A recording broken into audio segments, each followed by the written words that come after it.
What is happening, Minties? This is the Uncanny Omar from Near Mint Condition, and join me today for part 2 of my top 20 favorite and best manga of all time, according to me, the Uncanny Omar.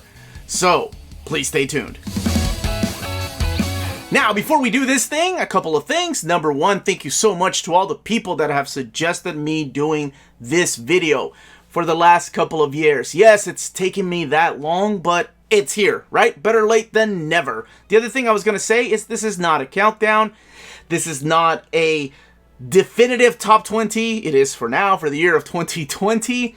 As a guy that has been reading manga for a few decades now, this list was a lot harder than I thought. And the top 10, man. So there are going to be some books in here that you probably have seen in other people's lists. There are some books in here that you may have not even heard of. Sadly, some of these books, when they go out of print, they become pretty rare and expensive. But it's the thrill of the hunt sometimes of finding these books out there. At least that's the way I see it. There's still missing manga that I need to complete some of my collections, and I've been after them for over 10 years. So don't feel like you're alone. And your list is probably going to be different than mine. You know, don't hate me because I don't have a book in here on this top 20 that you have on your list, right? It might mean something more to you than it did to me, and that's all right. So I would love to know what your list is. Share those comments down below. And speaking of down below, please don't forget to check out our Redbubble and Patreon. Those are great ways to support the channel. On our Patreon, we have different tiers for our different members. There's all kinds of exclusive things like early access to videos and things like that. And going through my shelves, I am reminded of how much manga there is out there and how much maybe you all have not heard of. So if you all want me to start a new hidden gems just for manga, please leave those comments down below. I'm getting back to my hidden gems. I started looking at a list again that I've been wanting to put together. So, hey, might as well add manga in there if you all want me to. Or short-lived manga series that are 1 or 4 volumes and easier to find instead of some of these rare books. Without further ado, let's do this thing. Let's start with number 11. The greatest love story ever written, ever drawn, and that is Maison Ikkoku by Rumiko Takahashi. This book has been previously released in single issue format. It's been released in original left to right format when this first started out, and in this little tankobon format, when the traditional Japanese right to left. It's got a new deluxe edition. It's not a hardcover, but it just literally came out as of this video yesterday. So I'm waiting for my copy. I'll be doing an overview of that. It originally came out in Japan in 15 volumes from 1980 to 1987, and this is Rumiko Takahashi, the same lady that did Lum, Urusei Yatsura, Ranma, One Pound Gospel, Rumik Theater, The Mermaid Saga, Inuyasha, which I'm sure she's probably mostly known for. But this, to me and my wife, is the greatest love story we've read, we've seen, we've watched the anime. There is an anime of this. It's about Yusaku Godai, who didn't get accepted into college on his first try. So he's really studying. He lives in this apartment complex with a bunch of crazy neighbors that like to party and get drunk. Who hasn't been caught in this situation?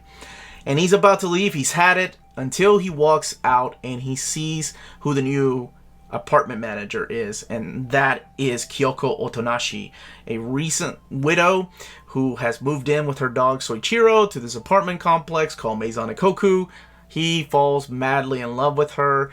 Whether she replicates that love back to him, well, that's for you to find out. It is wonderful. It is well worth your time. And when I get that book, I'm going to do an overview of it. I can't stress enough how much I love this book.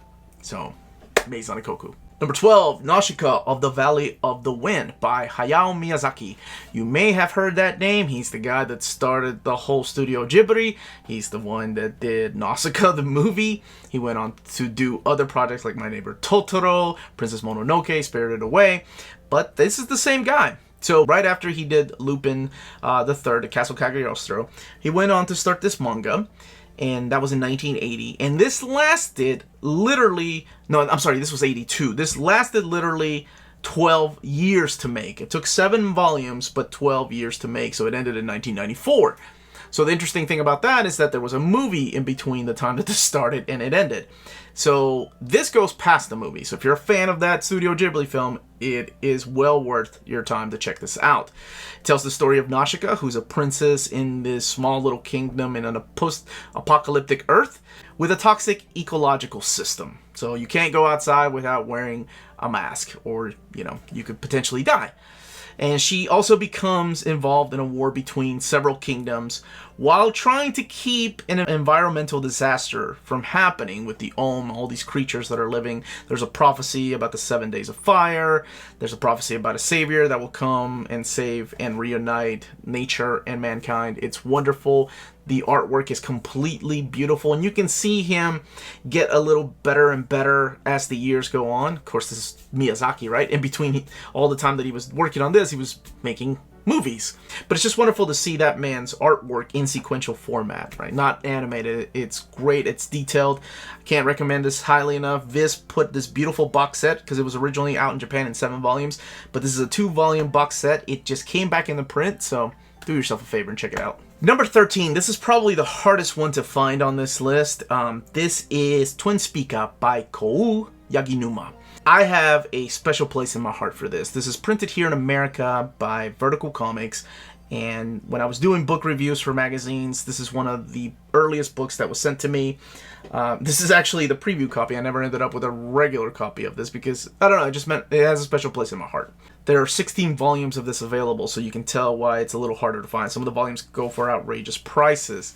It is a slice of life / sci-fi story, and I think that's the biggest selling point to this, and I'll come back to that here in a second. But this is basically a story about a bunch of Japanese students in the 21st century who are trying to become astronauts. And this is also after a huge disaster. After a huge disaster that destroyed a spaceship and a bunch of civilian lives were lost, they're trying to train a new generation to go back out into space. So it kind of reminded me a little bit of Gunbuster in that way, that you have a bunch of kids that are in middle school, some in high school, and training to go on this deadly mission. Some of them make it, some of them don't. The beauty of this story, though, lies between our protagonist, Asumi Kamogawa, and her mentor, Mr. Lion. That's what she calls him. And Mr. Lion is a ghost of a past astronaut, and their friendship develops over several short stories and throughout her childhood, and he nurtures her and kind of pushes her to keep taking an interest in space, while her father is like, no, you can't do this. You cannot become an astronaut. So it's a beautiful relationship between father and daughter and just friendship. I love this book. I wish somebody would bring it back into print. Vertical, if you're watching, deluxe editions, please, so my viewers can read this wonderful story. Goodnight Poon Poon by Inio Asano. Now, you may have heard that name because a lot of his stuff has been published here in America recently because of Viz. This is all part of the Viz signature series. But a fair warning, and I mean a big warning, this one is depressing. Like, I'm serious. Really depressing. So you gotta be in a really good mood to read this, or in a mood to just want to cry. This is a coming-of-age story that follows the life of Onodera Poon Poon. And that is our main character. That's the little guy that you see in the front cover here, who looks like a bird, and I'll explain why here in a second. It's just a young boy that lives in Japan, and this manga just follows his life. And it splits pretty much the book into 4 different stages. You have elementary school, middle school, high school, and then his early 20s.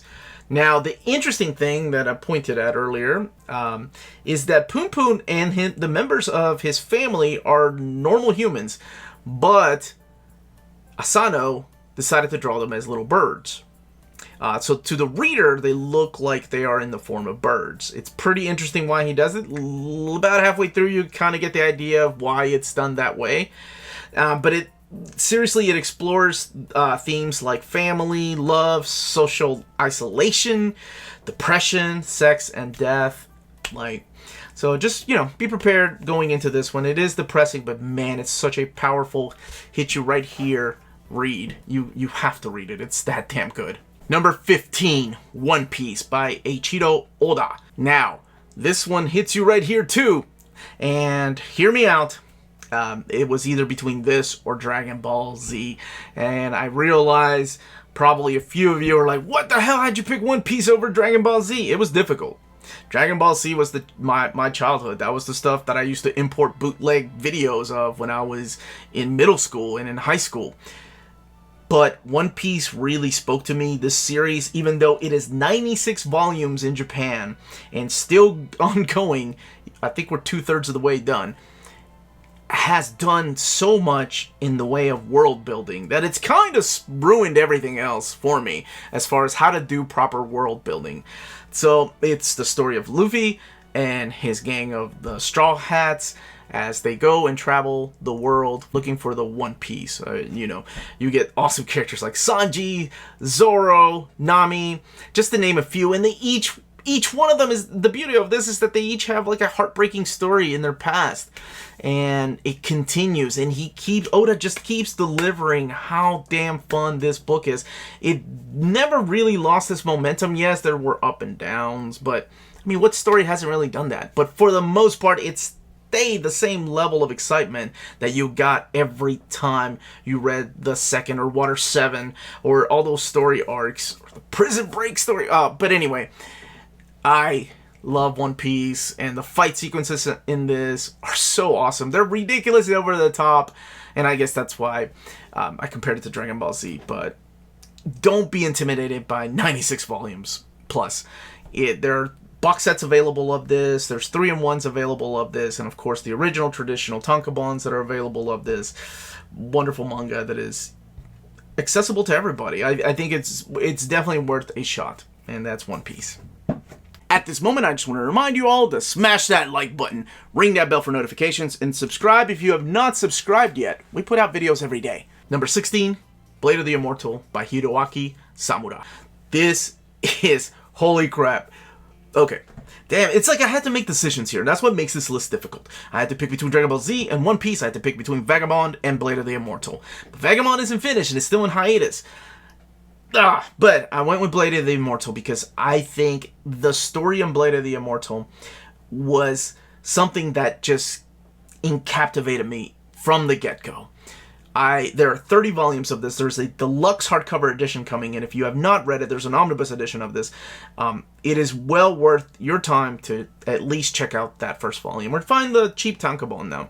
These are done in America, by the way, in the Western style of storytelling. So it's read from left to right. But what they did, this is the only time I've ever heard that they did this, was Dark Horse, Studio Proteus, when they were in charge of this, literally cut out the panels and glued them on the pages. So there is no mirroring. So the people that are right-handed are supposed to be right-handed. The people that are left-handed, left-handed, you get it.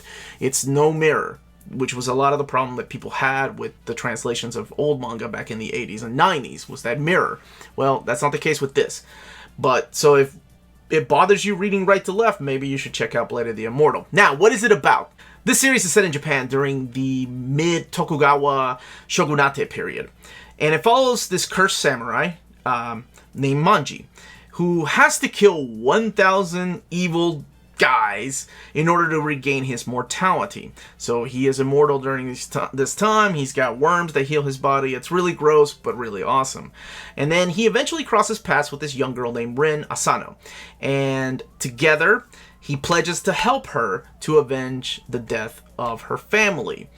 They were killed by a bunch of swordsmen called the Ito Ryu, and all of these guys are led by this badass named Onatsu Kagehisa. And that is their journey. So for 30 volumes, he tries to help her. Yes, they get separated. There's bad guys that turn good. There's betrayal. But the artwork, just this beautiful, like, it is the most beautiful deaths I've ever seen drawn in anything. The way that, like, people get sliced in half, it is brutal. But there's some beauty to Samura's artwork when it comes to all this, what other people would describe as grotesque violence. There's just a beauty behind it, and when you look at the artwork, you'll see it's penciled, so there's several pages that are ink, but then there's pencils in, and those pencils are the things that stand out. I've talked about this book on the channel before, and I'm going to keep talking about it. Blade of the Immortal, for sure. You've seen my overview on the channel, so number 17, Battle Angel Alita by Yukito Kishiro. This beautiful 9-volume originally in Japan. Viz also brought it here to America in a few different formats. But the recent format is this Kodansha hardcovers, available in a box set with all 5 books plus the Holy Night and Other Stories in deluxe hardcovers. There's a movie that Roberto Rodriguez did. No, Robert Rodriguez. Not Roberto Rodriguez. That's a fan of the show. Thank you, Roberto. But there's also 2 OVAs that were released in the early 90s. I don't know why they never made a TV show based on this. But this is all set in the future, in the city of Scrapyard, which is kind of grown up around this massive scrap heap that rains down from this big floating city known as Salem. And then the ground dwellers that have no access to get to Salem, because that's where the high society lives, are forced to make a living just scrapping below. So a lot of them are like heavily modified. They have cybernetic arms, cybernetic legs, eyes, and they're trying to cope with life down here, because it's a brutal life down there in the scrapyard. And it is in this scrapyard where the body of a young Alita is found. She's a little cyborg, and she has amnesia. And the person that finds her is Daisuke Ito, who is kind of like the local fixer-upper guy, but he also has a secret. He is a bounty hunter called a hunter warrior. He goes around and for money tries to kill bad guys, right? Now, it's really cute because he named her Alita. That's not her real name. You'll find that out later as you read the series. He names her after his dead cat. I think in the movie it was his dead daughter, which more of an emotional impact. Now, Alita starts remembering things from her past, and she remembers something like this legendary martial arts called the Panzerkunst. And so she eventually becomes a hunter warrior. There's rollerball involved. There's love. There's flashbacks. There's Mars. There's ties to her past. There's a follow-up series called Last Order, but I'm going to stick with the original Battle Angel Alita. This deluxe edition has the 2 different endings.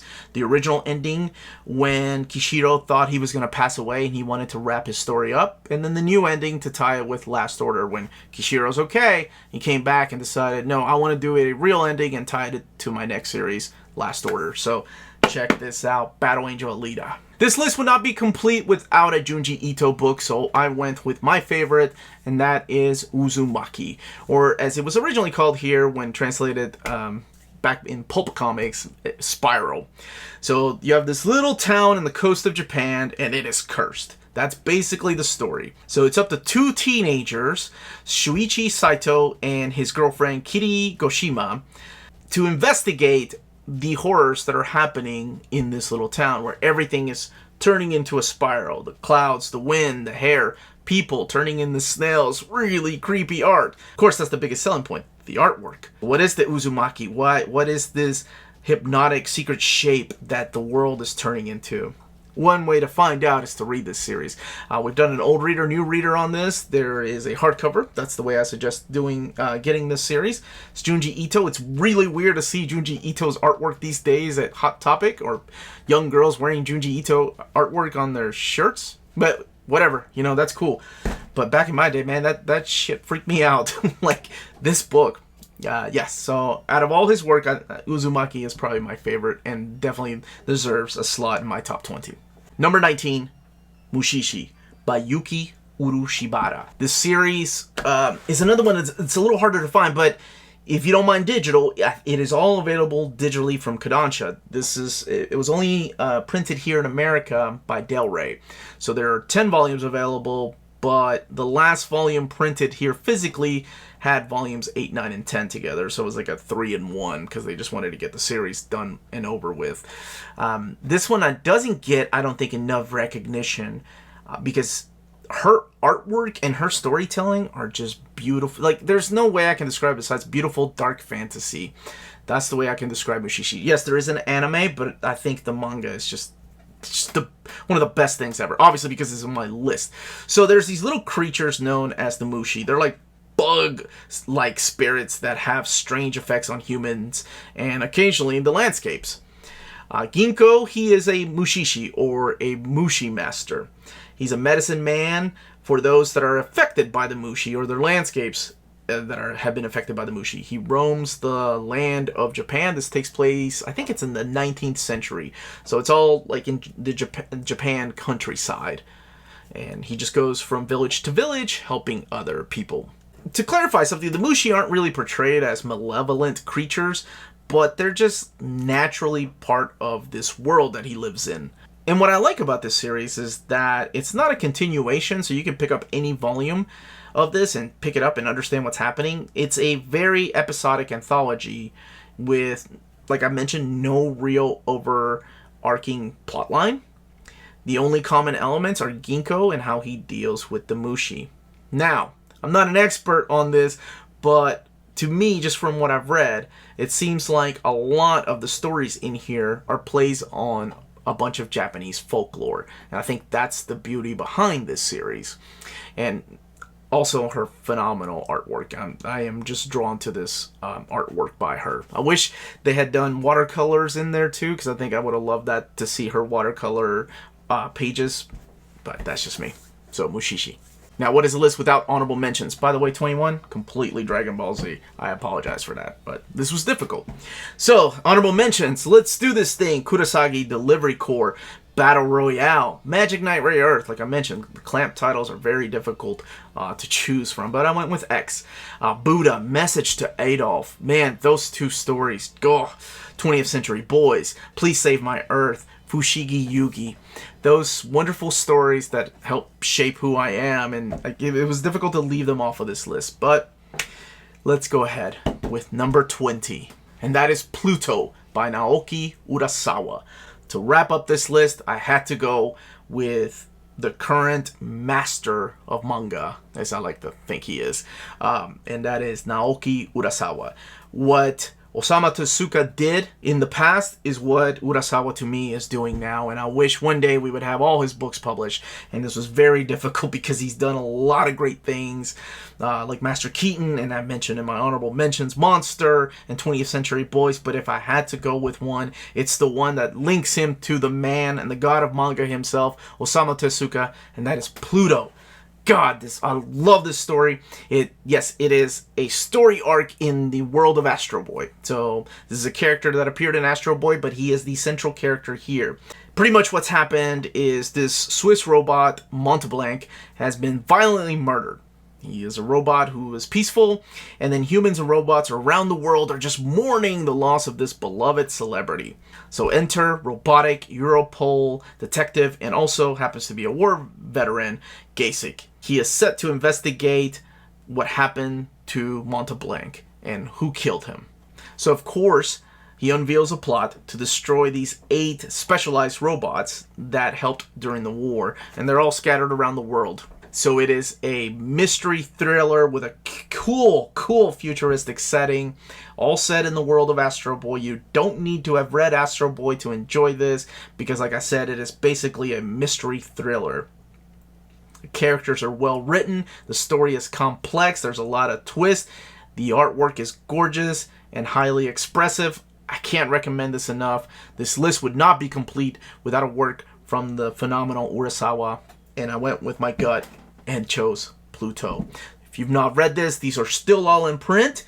Get them please while they're still available, because when these damn books go out of print, it gets insane how much they go for. But that wraps up my list. Now, you can find some of these books mentioned on this list and on this table through our sponsor, cheapgraphicnovels.com, your online home for brand new graphic novels and collected editions up to 50% off the cover price. Cheap Graphic Novels prides itself on packaging your books so they arrive safely and in excellent condition, as well as prompt and helpful service. And check out their bargain bin for even greater deals up to 90% off cover price. And for you Minties, Cheap Graphic Novels is running a special promotion. If you're a first-time customer, let them know you were referred by Near Mint Condition at the checkout, and you'll receive a credit for free shipping on your next order. Now, this is only for U.S. customers. Cheap Graphic Novels, your source for the hottest books with the kind of deep discounts, quality shipping, and customer service that will keep you coming back for more. And that was my top 20 favorite manga of all time. This list was damn difficult to put together. I am sorry if your book did not make the list, but I would still love to know what yours are. As a matter of fact, I'd love to know what my co-hosts, what they would put on their list. So Wonder Maddie and TikTok Tina, let's see some videos of your let's just say top 10 favorite manga of all time. And not just my co-host, but also some of my friends in the YouTube community, such as A Week in Geekdom, my boy Gio. I'd love to know what your top 10 favorite manga and Omnibus Collector, Riley, and my boy Flip Otaku. Let's see what you all would put on your top 10 list. I love to check out other people's lists. So yes, again, if you leave those comments down below, please let me know what you would put in there. What you think was ridiculous that I put in there. Yeah, it's just my opinion, right? It's all subjective. Let's not hate on each other. Let's stay positive. So, with that being said, yeah, don't forget to ring that bell for notifications. Subscribe if you have not subscribed yet. Again, if you all want me to do hidden gems for manga or short-lived manga or manga that should be deluxe editions, leave those comments down below, or anything that you all want me to do that's manga related. I would love to. So guys, I've been reading manga for a few decades now. It's been a hell of a journey, and to see how many changes and how much more is available these days. Don't forget to, what did I say, subscribe, ring that bell for notifications. I went through that, right? Like, did that too. Check out our Patreon. Yeah, it's a great way to support the channel if you can do so. And thank you to our existing patrons. And more importantly, please everybody, stay healthy, stay safe out there. Much love, all of you.